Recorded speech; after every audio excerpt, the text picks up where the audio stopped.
listening to Music Student 101. Welcome back to the Big Recap. This is your rock-solid and phenomenal announcer, Mike Cunliffe. Jeremy made me say that. Speaking of rock-solid and phenomenal, here are your hosts, Jeremy Burns and Matthew Scott Phillips. Jeremy did not make me say that.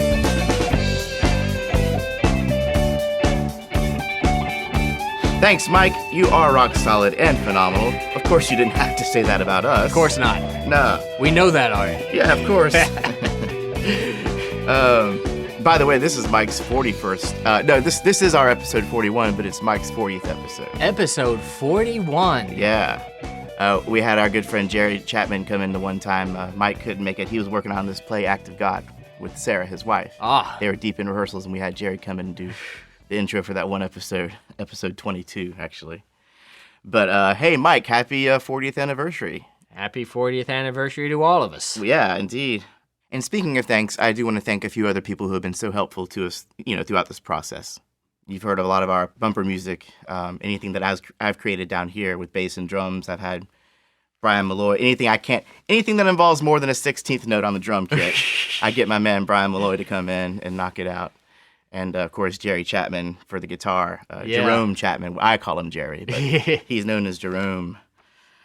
And we had another friend of ours, Daniel Long. He's helped us out with some percussion on some of the earlier bumper tracks we've done. And he's helped us spread the word a lot. Actually, I see him, talking us up and sharing us with everybody. Cool. So. It takes a lot of work to put this podcast together. It does, man. It takes a village. What was that podcast that everyone was kind of all about? That took place in Woodstock, Alabama. Not more than 30 miles from here. Really good podcast. You're talking about S-Town. S-Town, yeah. That made it kind of big. Well, this can kind of be. You're going to start to learn more about the Birmingham community here there you on go. our podcast, and you're going to see some of these names over and over again. We'll have our own little M-Town, M-Town, music town. But yeah, man, we want to thanks again to all you people who have helped us out and contributed to what I think has been a fine product. Indeed. We're very proud of what we've put together, and we really appreciate all of the people who have helped us to do so. And you, our listeners, those who have liked us and shared us and, given us feedback and positive ratings and everything. Thank you so much. That's been fantastic. It's been great to communicate with some of you here recently, and we really appreciate hearing that. And those who have given us donations, who have gone to our website and clicked on the donate button and helped us out, keep the lights on, so to speak. Oh, yeah. Keep us in coffee while we podcast. Yeah, keep us in coffee. So let's move on a little bit here. Another quick little thing. We put out a call for smartphone ear training apps beyond Apple, because you and I both know all the Apple apps. Yeah, we're Apple geeks. Our own Catherine Gonzalez of Puerto Rico has found an Android that she recommends, an Android app that she recommends. I saw this. Yeah. That's right. You get those things too. She said it's called the Ear Gym, like workout. Okay. Free of cost, and it is really good. It gives you exams to sing and hear and see where you really are in intervals. She says it's easy to use and a fun way to study and to keep up singing because it listens to your voice. Oh, no, that's nice. Yeah. Into it. So you can sort of sing and it'll tell you if you hit the, wow, man. That's wow. pretty cool. Yeah. I know we've had the technology for many, many years now, but yeah. One of the first ones I've heard of anyways. Right, yeah. As far as apps are concerned. Yeah, wow. So that's pretty cool. And another little note about Catherine is, she's getting her second BA in popular music. Wow. Her first was in communications, so she's kind of getting to know music a little bit better, and she seems to find great value in apps like those and in podcasts like these. Yeah. For example, you and I, even being further along in theory and ear training, we still find value in apps like those and podcasts like these. So that just goes to show that it gets better with time. Yeah. It shows that it gets better with time. It shows that we all do this, these things that we're telling you to do, as a practicing musician, it's not just us trying to say, don't do as I do as I say. We all do this. Mm-hmm. I practice my ear training every day too. Yeah. It's just something that is part of being a musician. This is part of honing your craft and keeping it honed. And you just taught an ear training class this morning, didn't you? I did. That's just your teaching. That's one of the best ways to learn. It really is. You'd really be surprised. It's helped me in this podcast. Yeah, it really is. We have fun. Well, today we are going to cover the remaining 20 episodes, as we did the first episode, part one. Yeah, of the this Big is Recap. the recap. Yeah, the Big Recap. Basically, all of Theory 1. You know, we're going to start getting into more Theory 2 courses, but Yeah, Here more we- or less, more or less. roughly Theory 1. yeah. So let's just get right into it, shall we? Let's do. Now I have episode 20 was Form and Analysis part 1. Okay. One more little side BS note before we get into it. Actually, Matt, if you don't mind. Sure. Because we do have lots to go. The bumper music for that one was Your String Quartet number 4, First Movement. Oh, wow. And that is one of my favorites of yours, actually. Really? Yeah. Oh, thank you. Particularly that little part that we used for the intro. It's kind of like this kind of... Yeah, the pizzicato part in the middle.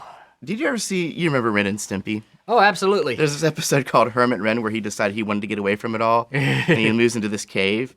And it just reminds me of this one scene where he's just kind of walking around admiring the stalactites. Admiring his cave. And the fact that he doesn't have to deal with anybody, but it's just kind of really kind of funny little meandering cave-like Yeah, music. that may have some uncomfortable connotations with me and my cave-like approach to sitting down and composing. And I don't remember that exact episode, but I did watch Ren and Stimpy, so it could be floating around in the subconscious somewhere. And if you want to hear what we're talking about, of course, just go back and listen to episode 20. But if you want to hear the whole score, get on SoundCloud. Get on SoundCloud, get on my Facebook page. Just message me and say, hey, I want to hear the score. I will gladly share you a link. There's actually a video of it being played live. Oh, yeah? Yeah. Okay. And there is that particular track is also will be on an upcoming CD of Birmingham string quartet music. I think it's called Alabama String Quartets. Oh, killer. And it's that string quartet, the Amernay String Quartet, who are awesome. Who are they're just machines. They come in and they play anything, and just nail it. Weren't you saying it was kind of an honor for a composer to have them play their pieces? Yeah. Yeah, exactly. So yeah, definitely check that out if you're interested. That's great, man. And I saw last night, I was working pretty late, but I saw did you release another new track on SoundCloud, or I didn't get a chance to It's listen? entirely possible. I may have re-uploaded my dissertation recital Oh, okay. entitled "I Feel as Though I Have Always Been Cold." Yeah, fascinating little piece of music there. But yeah, SoundCloud is a great place to go to hear any of my stuff. Well, you'll probably hear that soon enough in one of our intros, but go check that out too. Yeah, hopefully I'll have the Cold Comfort of Toys, which is for violin and marimba, up Cool. soon. Yeah, Nice. yeah. I'm already excited about that. The cold comfort of toys. There's an interesting story behind it. Oh, yeah? Yeah. Don't necessarily have to go into it right now, but Maybe once we bust out that bumper track, we can talk about it. yeah, maybe so. But yeah, check it out on my SoundCloud. Message Music Student 101. It'll get back to me, and I can share a link. Whatever. Very good, sir. Now back to this episode, Form and Analysis Part 1, because there will be a Part 2 of this. right? Eventually. Yes. Yeah. But in this particular episode, we'll just give a quick Sure. Yeah. recap on what we covered. Sentence structure, we kind of talked about how music can kind of be like almost like a poem or written kind of structure. Yeah, it's a language. Yeah. Yeah, it's a language. So, if I remember correctly, we talked about the idea of a period. Mhm. Right. So you have a phrase, a melodic phrase. Let's see what I can do here. Mhm.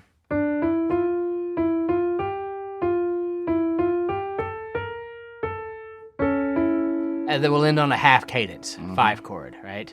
And then we'll sort of consider that kind of an interruption, and then a comma, as you will, and then we'll go back.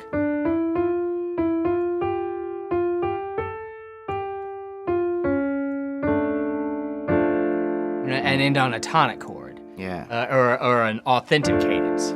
By way of the fact that second cadence was stronger than the first. And by stronger, we mean it had a greater sense of rest. we've created a kind of musical sentence structure where we have,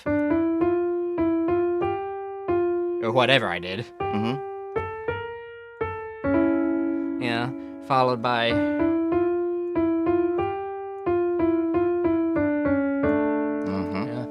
And and that is the most basic musical phrasing. We call that a period. Where the two phrases in which the cadence that ends the first phrase is weaker than the cadence that ends the second. Can I take a stab here at the whole sentence metaphor structure? Sure. Here? So if we were to say that like a note was a letter, right, and then a word would be like a motive. A motive, yeah. That's the motive. Yeah. And then you stick a couple of motives together, and maybe you have a phrase. Right. Yeah. Totally. Okay. And then you stick a couple of those phrases together, and you can have a phrase group, or you can have a period. Right. And there's a couple of different types of periods, right? There's a parallel. There is a parallel period in which those two phrases will begin with the same motive or melodic material. Kind of like what you just did, it's right? Kind of like what I just did. So.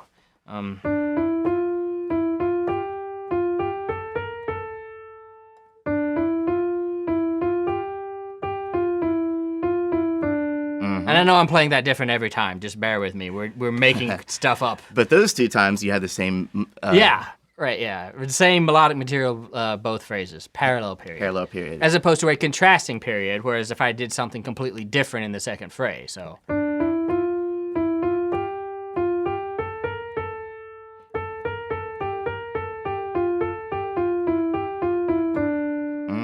Contrasting period. Still a period because of the half cadence, authentic cadence relationship. Mm-hmm. But this time, two phrases are very different. Well, we gave a fun little example because again we couldn't afford the book that we were looking at or that you were teaching from at the time had Beethoven's Septet in E flat, Opus 20, second movement. Oh yeah.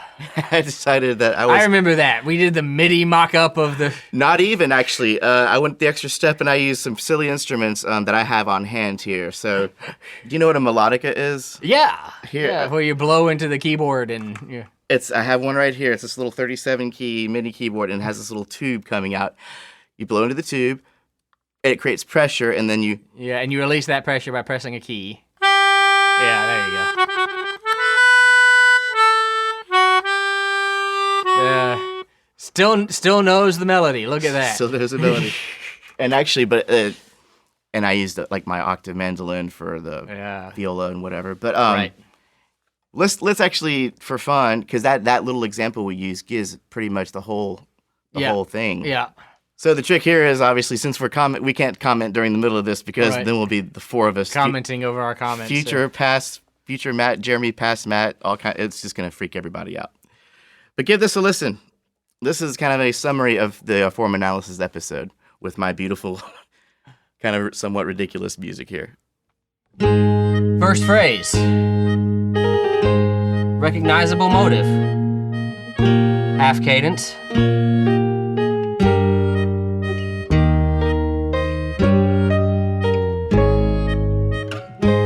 Imperfect authentic cadence. Imperfect authentic.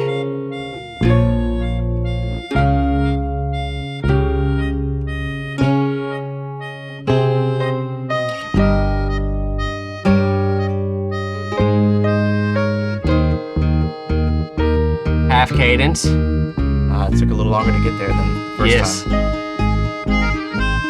That threw me the first time. Yep. Hear that motive coming back? Yep.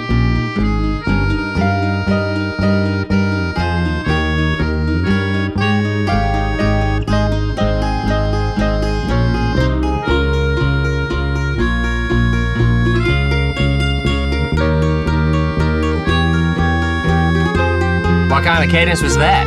Deceptive. Indeed. Because I wanted to hear it, and they didn't give it to me. They gave me something else. Yep. And then we have our perfect authentic cadence at the end. Cool. That I was jabbering over? Yeah, that's okay. But you get the idea, right? I think I do get the idea. Okay, yeah. That was actually really good. I don't remember it being that awesome. That kind of gave the whole idea. That's kind of a summary of the whole episode, really. I mean, we covered a lot of the stuff in the cadences. Yeah, but that's the nitty-gritty right there. Mm-hmm. Yeah, okay. So then we went to... Our next episode was number 21. That was playing in a cover band with our friend Miguel Martinez. Oh, I remember that. Good old Miggy. Yeah, he makes a real life out of that. Yeah, he does, man. That was a fun episode. It was funny to hear his take on things and Yeah. the Miggyisms. We had a couple of beers on that episode, too. We did. We were all pretty loose on that episode. We did. He brought in some beers for us. He's a bad influence. Yeah, he is. Not much has been, since then, actually, Miguel and his wife, Stacy, have had a baby. A lovely little, happy, beautiful baby, Bronwyn. Congratulations. Baby daughter. And he's still playing, he's still raging on with Gentleman Zero. He's playing in the Sunquakes with me. And, of course, Jasper Cole, the Irish band. Right. We got St. Pat's coming up. So we'll be singing a lot of good old Miggy. But that was a fun episode. That's all I really have to say about that. Yeah. Check it out if you want to know anything about playing in a cover band and some of the things you have to deal with and to make it work. Yes, indeed. Yep. It's a good episode.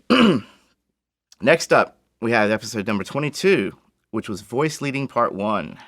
Wow. This was the idea. This was to ready our students for counterpoint, or the concept of counterpoint. The concept, yeah. If you haven't heard the Counterpoint trilogy, get there first. Listen to this episode first. Yeah. You can learn of my love-hate relationship. So, this would have been the episode where we talked about no parallel fifths. Yeah. That was I should go in order. So, no parallel octaves. Yeah. Right? Where we go... Where we play in two voices in octaves, bad, because that's not really two voices, right? That's just one voice in two octaves. One melody, yeah. Yeah, just one melody. And by the way, this is for the laws of counterpoint. There's a lot of interpretation that goes on in the real world, but there you go. Otherwise, anytime you use an octave pedal, you're breaking all kinds of rules. Yeah, see, but you're not, though, because they're not two voices. It's just the same voice. Yeah. If you try to establish them as two voices...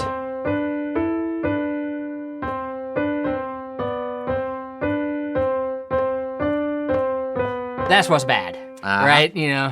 Because you established that as two voices, and then they disappeared into one voice. Not good counterpoint. Kind of thins out texturally. Yeah. For the same reason, no parallel fifths. Two voices a perfect fifth apart cannot move unilaterally like that. Because it's still kind of really only one voice. There's not enough distinction in parallel fifths to make it different. As those famous Roman horns that we were talking about. Yeah, you can almost hear the sound, right? Or wait. Line up the chariots!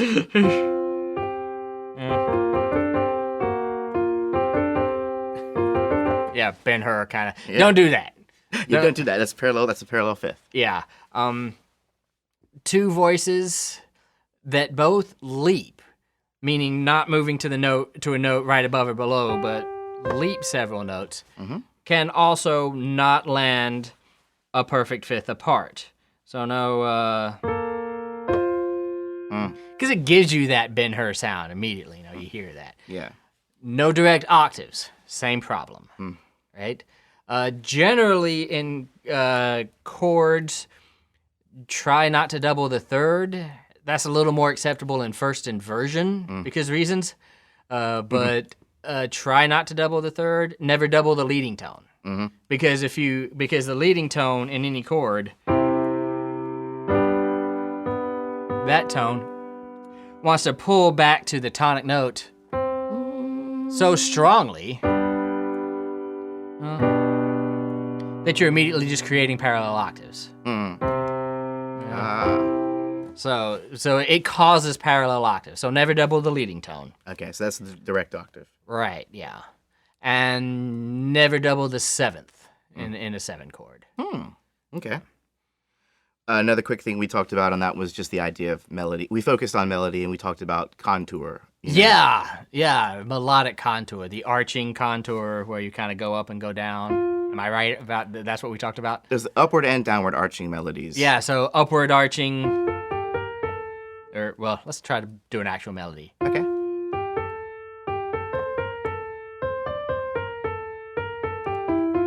Yeah. Or downward arching.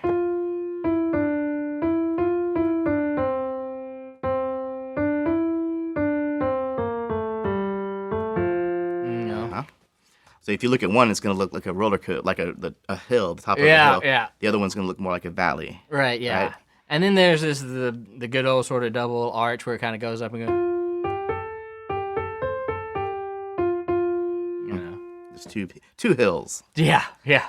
Okay, and then the other thing was the undulating melody. Yeah, the one that just kind of moves around.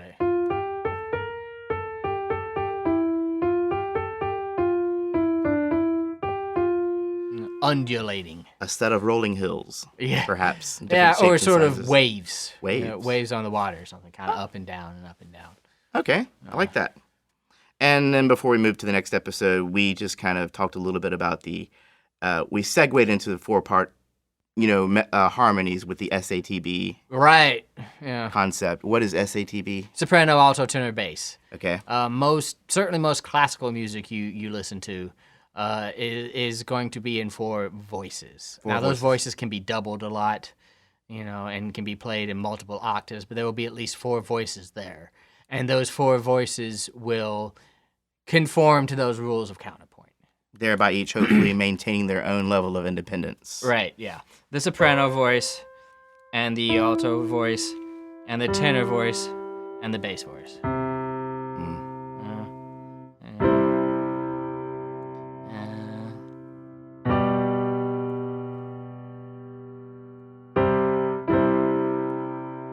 Yeah, 4 parts. All Yeah. moving. Yeah, all moving conjunct motion, when there is motion, never parallel fifths or anything like that. Nice. And I could tell it sounded extra pretty. Classically. And not weird, classically. Let's move on, shall we? Yeah. Episode 23, there's not a whole lot to say about that except just listen to it. We were talking about melodic dictation. Yes. Which is another course that, or another part of the college training experience, I Right, think. yeah. But it can help any musician to know Yeah. more about melody, right? What were some of the key points that some tips maybe? I like to start out trying to get the rhythms first. Uh-huh. If you're listening to something, if you're doing McAmmett or in a ear training class or something, try to get the rhythms first. Next passage, think about the notes. Think about the starting notes and try to place solfege intervals to those notes. If you're confused, try to count down the scale, and that will help you decide what note will actually you're actually hearing. We actually did that this morning in the ear training class I taught. That's been my saving grace for a lot of these exercises. Yeah. Counting down from that note. If you can there. find the melody. Yeah. If you can find the highest note, that is. Yeah. Yeah. Well, just sing it to yourself and count down until you hit tonic. Mm-hmm. If I'm... what was that highest note? Na, na, So count down. Oh. Na, na, na, na. Yep. That's the third. That's the third. It's 3, me. 2, 1. Very, very easy. Yeah. Right? Yeah. That's a great little cool thing. But that's just basically the idea of learning melody and getting Right. more intimately acquainted with melody. Yep. Yeah, solfege. I'm gonna get my vocal teacher Ryan to get me into some solfege Oh, yeah. because I need to get to know it better. Right. Yeah. So, anyways, let's move on, man. Episode 24. This was one of my favorites. One of my many favorites. MIDI.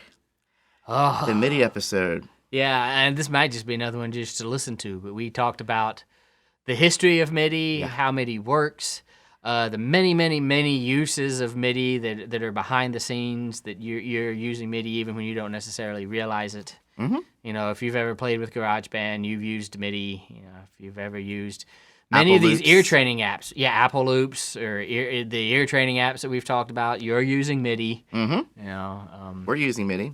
We're using MIDI right now. I don't have a grand piano sitting in front of me. Nah, it'd be a lot cooler if you did. It would, but I don't. So yeah, MIDI basically being musical instrument digital interface. Right. There's a whole lot of technical stuff that goes along with the how that happens. Yeah, it is basically a code Uh-huh. that translates actions you do, like pressing keys or whatever, into the sets of ones and zeros that can be interpreted by a synth as musical sounds. Mm-hmm. Very cool, very cool. And we talked about that fateful day where Dave Smith of Sequential Circuits met up with Roland's Iketoro Kakahashi at the NAMM show, which stands for the National Association of Music Merchants. Right. And I think Dave Smith was talking about making a universal code for the music, all music instruments to kind of digital. Right. Yeah. To speak, and he got some opposition, but then Ikitoro Kakahashi said, "You know what? You got something, bud. Let's talk about this. Let's talk about this. Have a few drinks or something." Everything is have a few drinks with me. I'm sorry. Yeah. So that was and then I got to tell my sad MIDI story. That's worth listening to. On the podcast, you get to hear about how I I thought I was going to be the next John Williams until I got taken down a peg by somebody over at I remember that. Well, he was criticizing, contact more than he was more than anything. It wasn't about the music. It was about pulling off of the instruments. Anyway, let's move on, shall we? Mm-hmm. So that was MIDI, man. That was a fun episode. That's really for techies and really anyone who wants to compose or learn more about putting together music. MIDI is a great age for that kind of thing. Yes, indeed. Now, one of our most popular episodes was episode 25, The Circle of Fifths. Oh, yes. How can we summarize that in a couple of minutes? Ooh. 3 minutes? The Circle of Fifths. How do we summarize the Circle of Fifths? Okay, well, we talked about the very sort of natural flowing motion that occurs when you construct chord progressions whose chords move by fifth. By moving by the interval of a fifth around the scale. Perfect fifth. Right. So, for example, in good old C major, if I then go to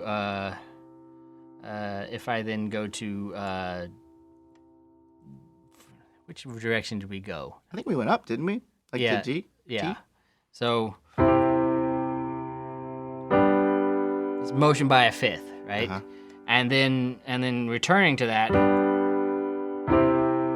it's kind of going counterclockwise back down the circle of fifths. So we can go out a fifth above G is D. Mm-hmm. So if we start on a good solid D chord in the key of C major,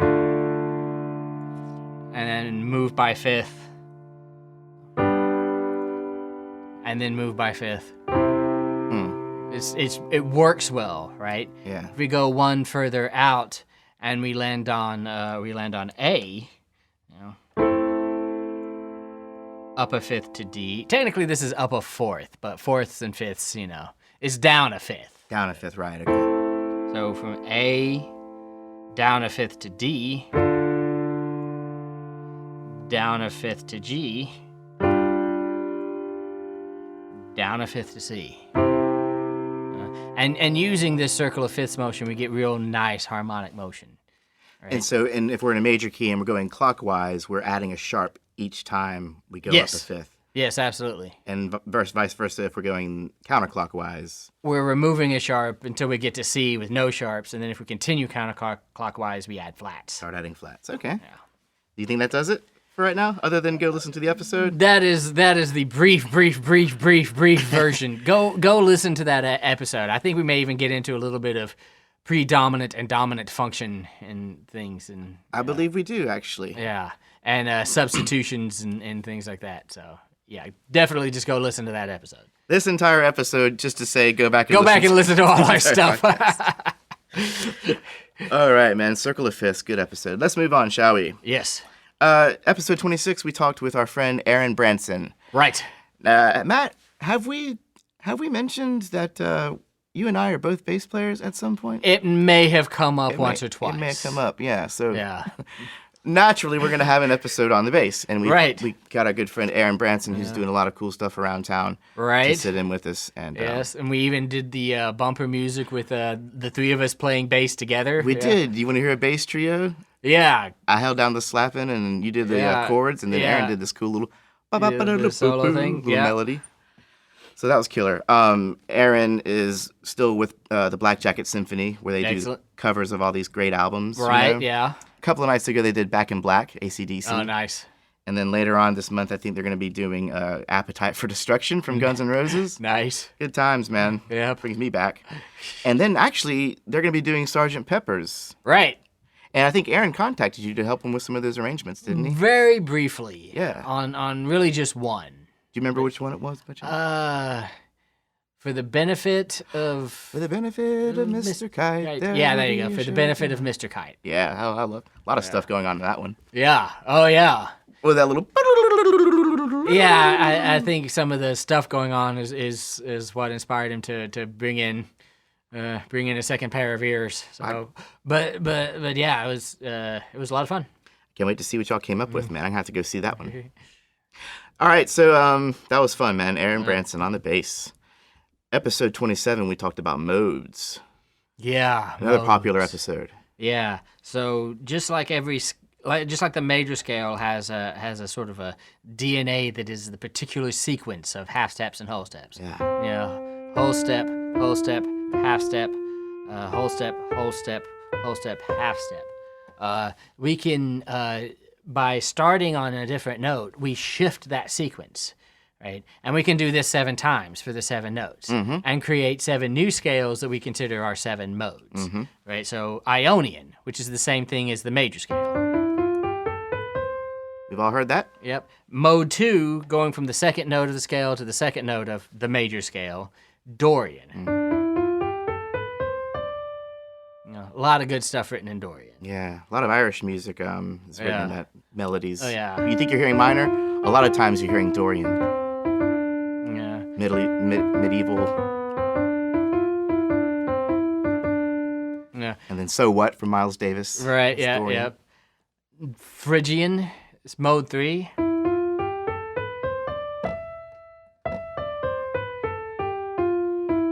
Famous for that half step between scale degrees 1 and 2. Loved by metal guitarists. Oh, yes. Very much. Very much so. Mode 4 is Lydian.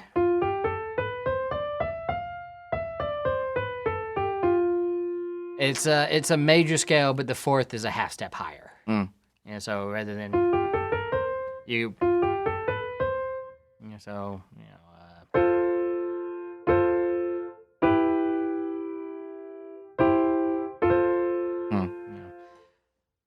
Mode 5, Mixolydian. Also very popular. Just a major with a flat 7, basically. Basically, yeah. Mode 6, Aeolian, is equivalent to natural minor.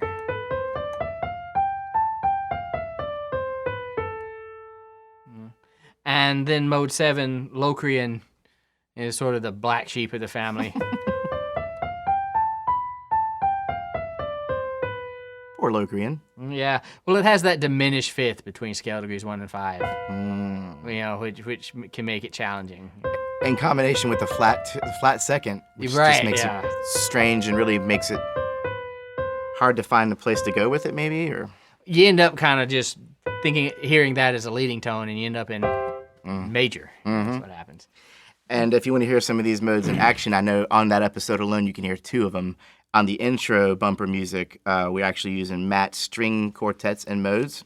Phrygian mode Oh yeah. is what that one's all about. So you can hear the Phrygian mode in the opening track. Closing track, I composed a little something called "Looking for Lydia," and it's very much a Lydian groove. Nice. You can kind of hear that in action too. Very nice. Modes, I love modes. Oh yeah. Lots of musicians use these modes to expand their knowledge of their instrument. Try it yourself. If you're soloing around in the key of C, maybe try using a D Dorian or E Phrygian pattern. Next up, episode 28, non-chord tones. Right. So music isn't just constricted to notes from the chord you're playing in, right? That would get kind of boring if in playing in C all I had was. Good. So there are non-chord tones, which is pretty self-explanatory. Any note that's happening that's not a part of the actual chord that's going on at the time. So there are passing tones. The pass between one chord tone and the next. And they can go in either direction. They can even occasionally be chromatic. Ah. Yeah. So those two notes in between, when you're doing chromatic, those two notes We're are passing tones. non-chromatic. That one note, either way, it's going to be a passing tone Right. from one chord tone to another chord tone. Right. There are neighbor tones, which step away from a chord tone and back. In either direction.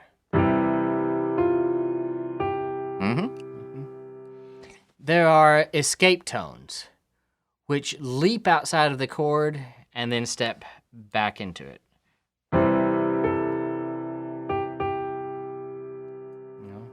Or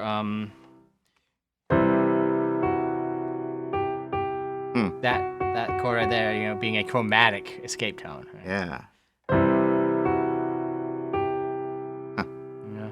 And then there are arpeggiaturas, which step away from a chord tone and then leap back into one. How you say that again? Arpeggiaturas. Appoggiaturas. So. I like that. Yeah. Very cool. Anything else on those? I mean.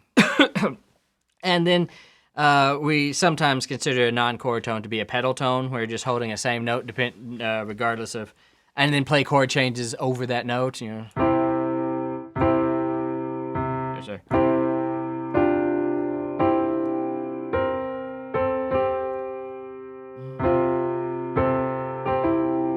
And that's the bass is This guy's going there the whole time. Considered a pedal tone. Not unlike the organ pedal. That's where it gets the name, yeah. The pedal on the organ. It's that low drone that is occurring almost ignored while the other chords are going, but it still adds a flavor, Right, It yeah. maintains a certain flavor. Yeah. Cool, man. That was great.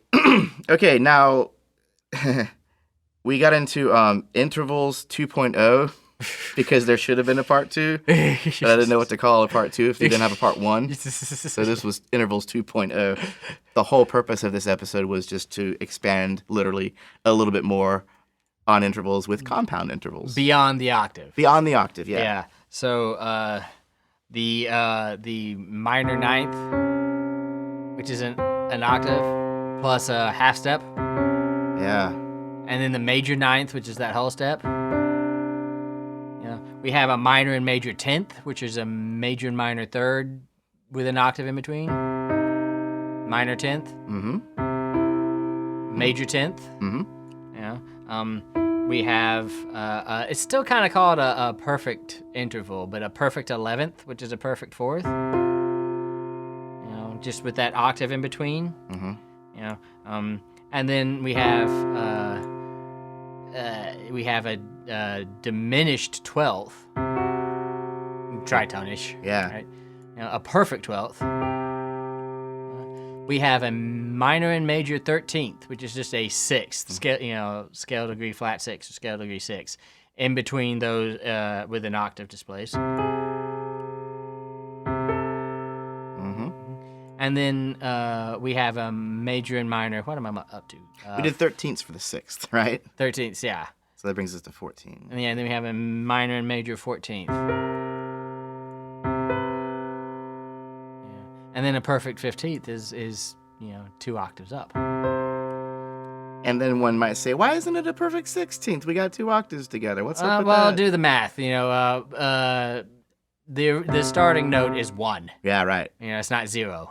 Yeah. Or else we.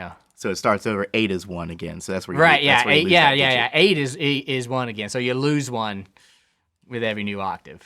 Very cool. Anything else to say about intervals 2.0? Just that they all conform to some simple interval. So you can get that interval by adding or subtracting 7. 7. Okay. So a major 10 minus 7 is 3. A major 10 is the equivalent of a major third. Oh, that's good. Yeah. Or if you have a minor 6th and you want to find the compound interval for that, add 7 is a minor 13. Okay. Very good. Very good. Next up, we had episode 30, which was stuff you see on a score. Oh gosh, yes. Kind of a new thing for us, I mean. Yeah, all that Italian and Italian. Yeah, the crescendo, the little hairpin looking things. The open end's pointed towards the right, you get louder. If it's pointed towards the left, you get softer. And that's exactly how we had to kind of describe these things because we don't have. Actually, we do. If you go to our website, you can actually look at the visual aids. Yep. And listen along and see what we're talking about. And this goes with just about any episode. Yeah, and this is going to be important with this one. So the piano, we have dynamics from pianissimo 3Ps, pianissimo 2P. I mean, very, very soft, very soft. Piano, just a P, is P. Mezzo forte is medium loud, kind of normal playing volume. Forte is loud, and then 2Fs, fortissimo, very loud, and then 3Fs, fortissimo, cover your ears. Yeah, right. And then there were tempo markings too. So definitely go check that out. Yeah, adagio, andante. Adagio being slow, andante being walking, allegro being fast. More great Italian. Yeah, more great Italian. I want pasta all of a sudden. A little appoggiatura on the side. All right, man. So episode 31 was harmonic progression part 2. Yes. We talked about harmonic progression part 1 in the last episode, but that was basically the 1, 2, 4, and 5 chords. The only difference now is, for this episode, we added the possibility of the 7th chord for chords 2 and 5. Yeah. To our progressions. Yeah, so typically 5/7. 5/7 and 2/7. 5/7, which is just a 5/7 chord. With the 7 that wants to resolve down a half step, right? 2. To the third of the 1 chord. Yeah, exactly. There you go. And then 2/7, which is a very similar situation. Let's see if I can actually. That also wants to resolve down by a half step, right? And then back to 1. Very nice. Yeah. Most agreeable. Is that it for that? Pretty much. Yeah. It's just it's one of those ear training episodes. Yeah, practice. The best thing is just listen to the whole episode all the way through a couple of times and Yeah. Just listen to what we're talking about. It's pretty Yeah. cool. So anyways, that was the actually right after that episode we went into episode 32 where we just talked about 7th chords Yeah. in general. Major 7, right? Major chord with the major 7th. Well, actually, I think it was more focused on the 2/7 and the 5/7 chord. Oh, okay. So it was more like an extension of the harmonic progression episode. Right, yeah. Although I think we did cover those 7 chords on an earlier episode, I think. Okay. But moving on, man. It was the dawn of music that came up next. The primitivism. I love that episode, man. Yeah. One of my favorite things was making the bumper music to that one. Because I actually used rocks Yeah. and a couple of primal yelps, and I got to have a little fun in my little basement. Right. Yeah. It was good. It was a good time. You can actually hear one part in the music where the rock breaks off. I smack it too hard, and a little piece of the rock breaks off and tumbles on the ground.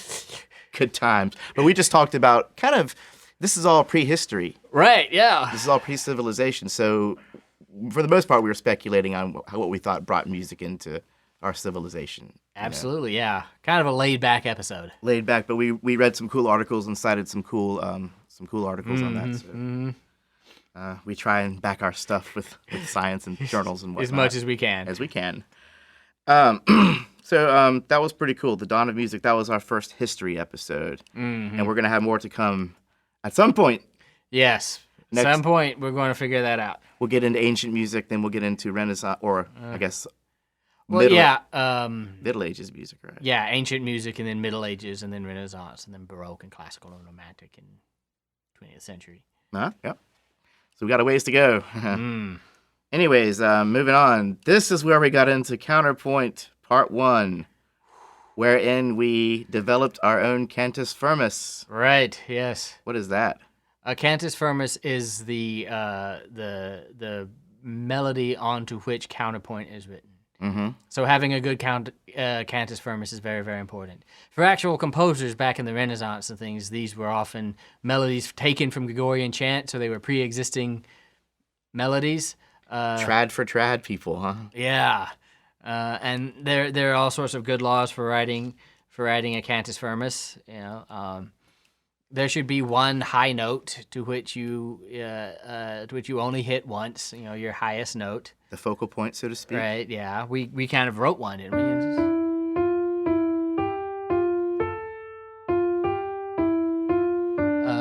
something like that. Yeah, no rhythms in the cantus firmus, right? Because we're not really in counterpoint. This is a laboratory-like setting, so we're not, we're not really dealing with rhythms. We're just dealing with how notes work with each other. So all whole notes or all half notes or whatever. For the sake of simplicity. For the sake of simplicity, yeah. Yeah. For the sake of understanding how the notes work together. And what did you say that focal point? If it's on the high end, It's a climax. it's the zenith. The zenith, yeah. Right. It's the zenith. It's a climax still, right? Yeah, But we call it the zenith. Call it zenith. And if it's on the low end, it's the nadir. The nadir. If you go down to a lowest note. The peak, the valley. Right. Right. Yeah. Okay. Killer. So once we wrote this cantus firmus, we set ourselves up for a counterpoint part 2, Right. where we decided to actually go ahead and start. Writing a first species counterpoint, if I Yeah. recall. Which first species is just note against note.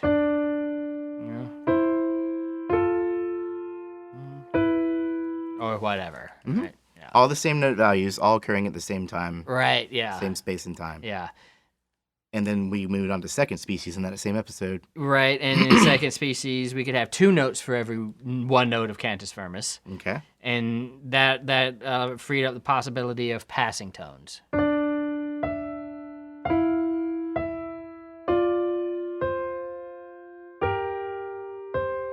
Right, yeah. And then Matt, you wrote the first and second species counterpoint. Right. And for some reason, I decided I was going to take on the second and the third and fourth species. The third and fourth, yeah. Which is why we had to have an episode in between, right? Yeah, because Jeremy didn't do his homework. Well, that resulted in an episode called The Jury. Right, yeah. And we kind of talked a little bit about what the jury is like in the School of Music at the end of each semester, you have to go in there and play your instrument for a panel of professors. professors. you know. Yeah, and that can be nerve-wracking. Nerve-wracking and intimidating, to say the least. Yep. So we kind of brought in the episode talking about that, one of my most stressful performance moments. And then we kind of talked a little bit about some things you can do To be less stressed. to be less stressed, and also just performance anxiety, stage fright, Yeah. things like that. Be prepared was the main takeaway. That's a big part of it, isn't it? Yeah, be prepared, hydrate, don't forget to breathe, unlike I did that day. Cool, man. That was a fun episode, too. But it was time to get back to business. Mm-hmm. And Counterpoint Part 3, in which we did, in fact, In which Jeremy finally did his homework. did my homework and finally got the third and fourth species counterpoint. Yep. What were my challenges? What did I have to keep in mind for the third species counterpoint? Well, in third species, there was 4 against 1. Mhm. Right? And any of those notes could be the first of those 4 note groups had to be consonant, but the rest of them could be consonant or dissonant. Mm. Yeah, but with all of these species conform to parallel fifths.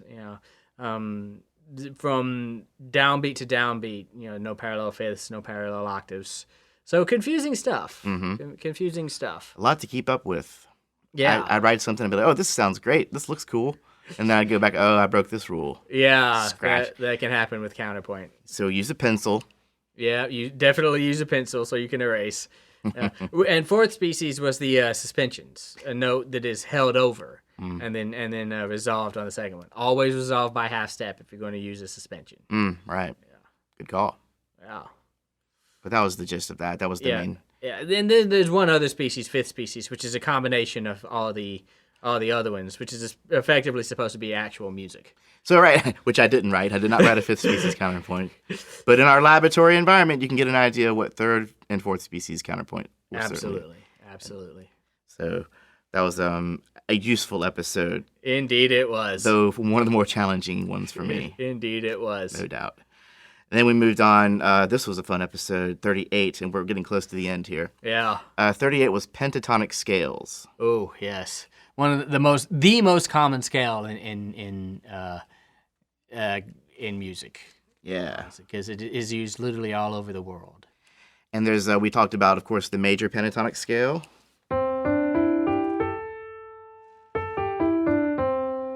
Which is basically just, was it 1, 1, 2, 3, 5, and 6. 1, 2, 3, 5, and 6. And that is also known as the Chinese Mongolian scale, actually. Yeah. Okay. Turns out, yeah. Note for note, but it does have that kind of Eastern feel to it, doesn't it? Yeah, it does. And then we have the minor pentatonic scale. Yeah, that sounds right. Yeah, I think so. Yeah. So in the minor scale, we have a 1, 3. In the minor scale, we have a 1, 1, 3, 4. 1, 3, 4, 5, 7. Yeah, 1, 3, 4, 5, 7. There you go. Perfect. And then we got into, we had a hard time with that one for a couple of music people. But then we kind of talked a little about some of these Japanese scales, which are also loved by a shred guitarist, right? Oh yeah. We had the Hirojoshi scale. Play that Hiro Joshi scale. That is a 1, 2, flat 3, 5, flat 6. Yeah.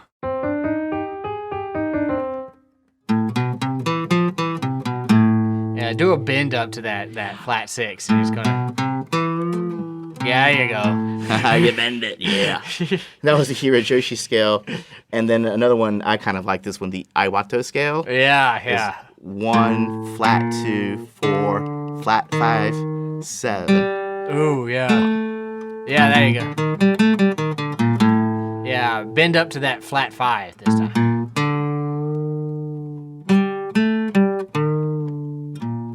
Yeah, there you go. Another funny thing about these Japanese scales is they tend to resolve not on the 1, right, but on the 3, due to attention to balance, I suppose, was my understanding of it. Big part of Japanese music culture, the attention to balance. So instead of being... Yeah, that's the A. Yeah. It might actually be... Right, yeah. And so forth. Yeah, kind of midway through. Interesting stuff. Yeah. A lot of fun. And then, of course, we're going to follow up with those with the, what do you call it? The heptatonic, hexatonic. Yeah, the other. The 5 and 6 and 6 note scales, and then 7 note scales are major and minor. And there's a such thing as an octatonic scale. And then you're starting to lose me. But I think Oliver Messiaen made a 9 note scale or 2. He was the one that made up a lot of his own stuff. He made up a lot of his own scales, yeah. Good for him. Good for him, man. Bad for us. Bad for us. Well, that brings us to episode 39, where we left off, prior to this big recap that we're having here, which was just another hit at harmonic progression. Yeah. Part 3. Part 3, where we add diminished 7 chords, is that right? Well, we focused on the minor 7 and the major 7. So, yeah, the diminished 7 chord and then the major 7. And then the major 7 chord, right. Which is major chord in the minor key. Right, yeah. Right. Yeah. So there's a few of these. There is half diminished 7, in which that 7 is a minor 7, yeah. So interval of a minor 7. And then there is a fully diminished 7, which is that is actually that interval is a diminished 7, a half step lower than that. The fully diminished 7th chord is actually just minor thirds all the way up. Minor third, minor third, minor third. And these are obviously, in classical music terms, very unstable chords, which want very desperately to resolve. And that is also known, a fully diminished is also known as a symmetrical? It is a symmetrical set. Set, right. Yeah, because it divides the chromatic scale into a number of equidistant portions, in this case 4. And that is set on the 1 after all those same equal portions. Right. Equal intervals. Yeah. Right. Cool, man. And then just one thing worth listening to would be hearing something in a minor key and then what that 7 chord does in a minor key, maybe. Okay. So in a minor key,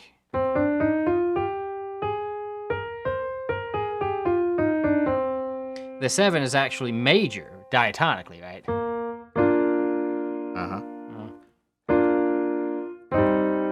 Which you can do that.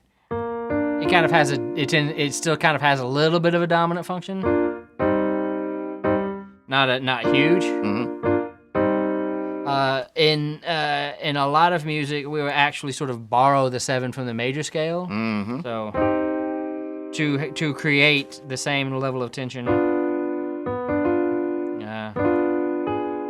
just and pull us back to that one a little bit more. That was definitely more resolving, I think. Yeah. But that major 7 in the minor key is still pretty darn cool.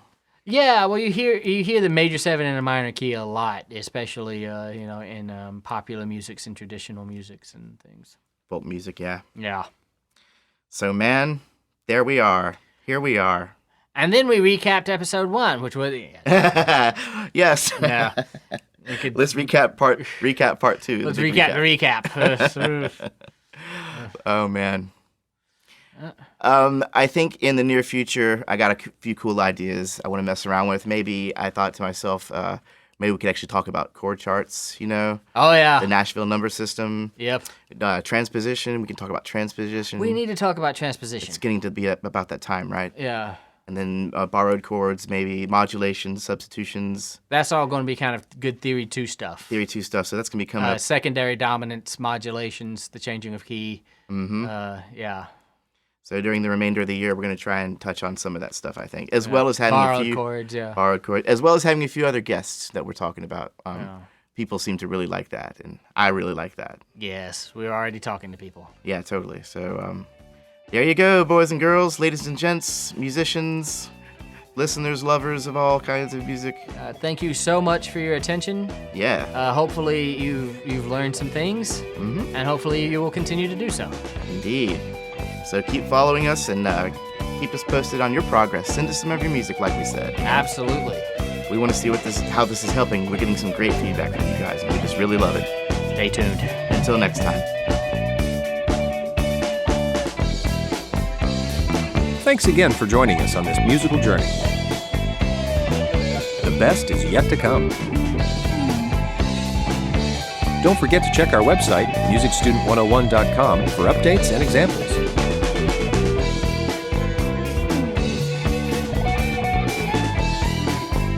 And as always, you can reach us at info@musicstudent101.com.